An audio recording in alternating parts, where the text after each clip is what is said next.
This video shows how to use the Reporting Public API to retrieve your entire test execution content in JSON format. You can retrieve two types of text execution data through the public API. The Execution Driver report presents a list of all executions performed. This report includes links to all artifacts, videos, screenshots, device logs, PCAP files, vitals, and PDF reports. The single test report presents the test commands of a particular test execution. The test commands are presented according to the execution order and include the metadata for the test execution.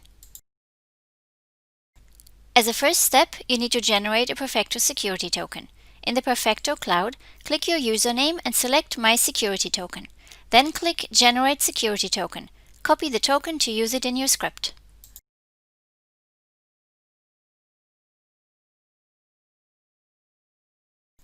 The second step is to generate an access token. After retrieving the Perfecto security token, use HTTP client in your scripts to send a post request. Create an HTTP post object with your Perfecto Cloud URL and the given string in the video. Add the parameter offline token and the token into your post request. Send the request and save the access token.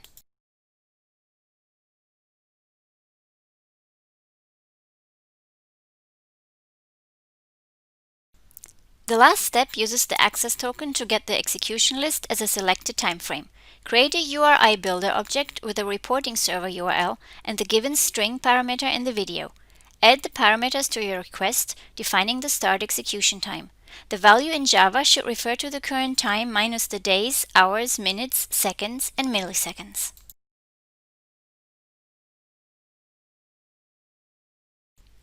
Build a GET request using the URI builder. Add a header to your request with the tenant ID and your SQL name.